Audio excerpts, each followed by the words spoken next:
Hello, ഇന്നത്തെ നമ്മുടെ topic bone ഹെൽത്തിനെ കുറിച്ചാണ്.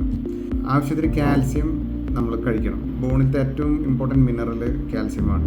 ഒരാൾക്ക് ഏകദേശം 1000 മില്ലിഗ്രാം കാൽസ്യം ഒരു ദിവസം ആവശ്യമുണ്ട്. ഏജ് ആകുമ്പോൾ ഏകദേശം 1500 മില്ലിഗ്രാം കാൽസ്യം ഇൻടേക്ക് ആവശ്യമുണ്ട്. കാൽസ്യം റിച്ച് ഫുഡ് എന്ന് പറഞ്ഞാൽ ഡയറി പ്രൊഡക്ട്സിൽ കാണാം. മിൽക്ക്, ചീസ്, യോഗേർട്ടിൽ നല്ല രീതിയിൽ കാൽസ്യം കാണാം. പച്ചക്കറികളുണ്ട്, ഗ്രീൻ ലീഫി വെജിറ്റബിൾസിലൊക്കെ നല്ല സോഴ്സ് ഓഫ് കാൽസ്യം ഉണ്ട്. അതായത് സ്ഥിരമായിട്ട്, അതായത് 3 നേരം നമ്മളൊരു ആവശ്യത്തിന് ഒരു കാൽസ്യം ഇൻടേക്ക് ഉണ്ടെങ്കിൽ നല്ല രീതിയിൽ അതിൻ്റെ ഒരു അബ്സോർപ്ഷൻ ബോഡിയിൽ നടക്കുന്നതാണ്. വൈറ്റമിൻ ഡിയും വൈറ്റമിൻ കെയും വളരെ ഇമ്പോർട്ടൻ്റ് ആണ് ഡയറ്റിൽ. വൈറ്റമിൻ ഡി നിങ്ങൾക്ക് എല്ലാവർക്കും അറിയാം, കാൽസ്യം അബ്സോർബ് ചെയ്യാൻ സഹായിക്കുന്ന ഒന്നാണ് വൈറ്റമിൻ ഡി.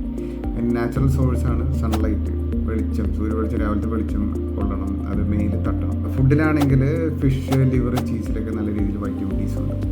വൈറ്റമിൻ കെ എന്ന് പറഞ്ഞു കഴിഞ്ഞാൽ കാൽസ്യം ലോസ്, ഇതിൽ നിന്നുള്ള കാൽസ്യം ലോസ് പ്രിവെൻറ്റ് ചെയ്യാൻ വൈറ്റമിൻ കെ സഹായിക്കുന്നതാണ്. അതിൻ്റെ നല്ലൊരു എക്സാമ്പിൾ എന്ന് പറഞ്ഞാൽ എഗ്ഗ്, ലിവർ, മീറ്റിലൊക്കെ നല്ല രീതിയിൽ